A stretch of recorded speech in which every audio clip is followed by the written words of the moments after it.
Welcome back to my channel. Mermaid Love Devil, episode 28 and 29। नित्या की दर्द की चीख सुनकर दीक्षित तुरंत उसके करीब जाकर उसे अपनी गोद में उठा लेता है। अब आगे गोद में लेने के बाद वो खुद बेड पर बैठकर उसे भी अच्छे से अपनी गोद में बैठा लेता है।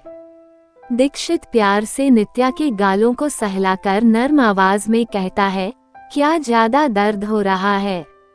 इस तरफ नित्या तो पहले से अब तक बस दीक्षित को ही देख रही थी।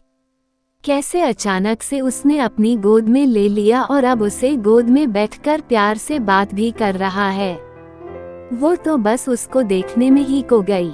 जब दीक्षित की आवाज सुनी तब वो होश में आई और उसकी बात सुनकर वो बस अपना सिर हिला देती है। इस पर दीक्षित बेड के साइड में रखी दवाई और पानी को ले लेता है। पहले वो नित्या को दवाई देता है।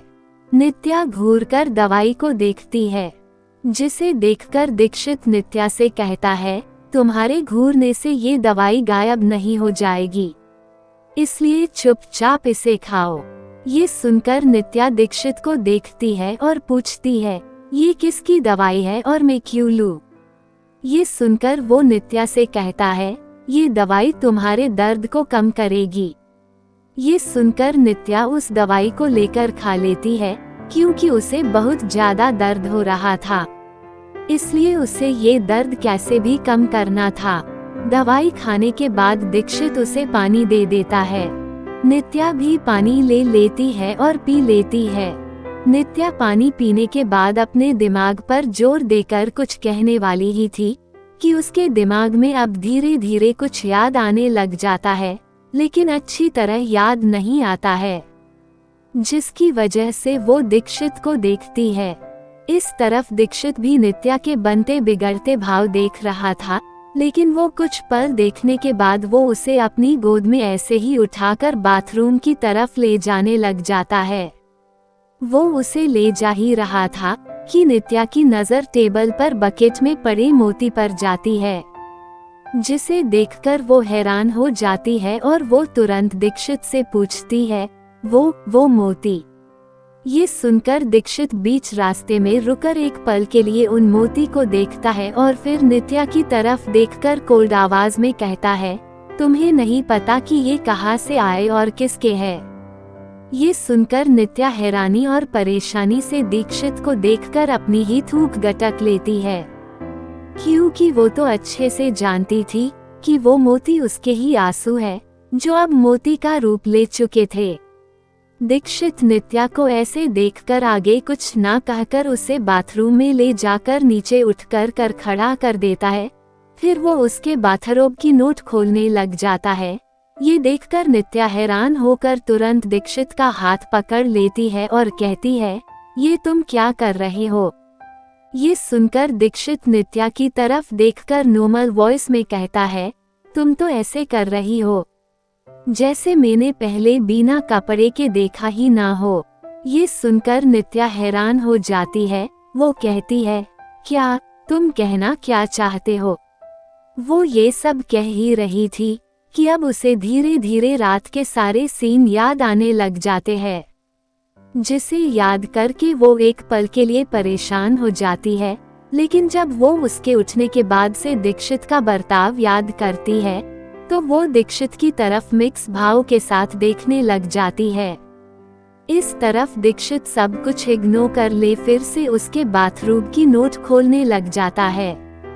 वो इसके साथ नित्या की तरफ भी देख रहा था। वो ये भी समझ गया कि नित्या को सब याद आ गया। अब तक दीक्षित ने नोट खोल दी थी। दीक्षित नित्या का पूरा बाथरोब उतार कर उसे फिर से गोद में उठाकर बाथटब में लेटा देता है। बाथटब पहले से ही पानी से भर दिया था। जब दीक्षित ने बाथरोब उतारा तब नित्या को नेक्स्ट देखकर उसके शरीर में हलचल हुई थी। उसके हार्मोन्स बेकाबू हो रहे थे, लेकिन अपने आप पर उसने कंट्रोल किया। इस तरफ नित्या तो जब होश में आए जब वो अपने शरीर पर पानी महसूस करती है। वो होश में आकर देखती है कि वो नेक्स्ट दीक्षित के सामने बाथटब में है। जिसे देखकर वो बड़ी आंखें करके अपने शरीर को अपने हाथों से ही ढकने की कोशिश करने लग गई, जिसे देखकर दीक्षित का फेस कोल्ड हो गया क्योंकि उसे ये बिल्कुल भी पसंद नहीं आया। वो नित्या की आंखों में अपनी कोल्ड आंखों से देखकर कहता है, मुझे तुम्हारा असली रूप देखना है। ये सुनकर तो नित्या परेशान हो गई। भले ही वो ये जान गई थी कि दीक्षित को पता चल गया है कि वो एक मर्मेड है, लेकिन फिर भी वो अपने असली रूप में नहीं आना चाहती थी। वो बस बेबस नजरों से दीक्षित को देखती है, जैसे कहना चाहती है कि क्या अगर नहीं आई तो नहीं चलेगा। ये देखकर दीक्षित बिना अपने भाव चेंज किए नित्या को ही देखने लग जाता है और कहता है, जो कहा वो करो। ये सुनकर नित्या अपना सिर नीचे कर लेती है। वो ये समझ गई कि दीक्षित नहीं मानने वाला, इसलिए वो कुछ पल बाद गहरी सांस लेकर अपनी आंखें बंद करती है, जिसके कुछ पल बाद ही उसके पैर अपने आप ही मर्मेड टेल में बदल जाता है, जिसके बाद वो अपने आंखें खोलकर नीचे देखने लग जाती है क्योंकि उसकी हिम्मत नहीं थी दीक्षित को देखने की। अब नित्या पूरी मर्मेड रूप में थी। नित्या की मर्मेड रूप देखकर तो दीक्षित बस देखता ही रह गया। नित्या की टेल बहुत ही ज्यादा खूबसूरत थी।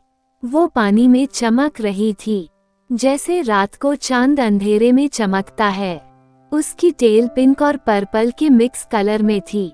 अभी वो बहुत ही ज्यादा खूबसूरत लग रही थी। अभी शायद नित्या के इंसानी रूप से भी ज्यादा खूबसूरत लग रही थी। अभी नित्या की टेल बाथटब के पानी में ऊपर नीचे हो रही थी, जिसे पानी थोड़ा थोड़ा बाहर भी जा रहा था। नित्या को ऐसे देखकर तो दीक्षित और भी ज्यादा नित्या के लिए पागल हो रहा था। वो कुछ देर नित्या को ऐसे ही देखने के बाद तुरंत अपना शर्ट और पैंट निकालने लग जाता है।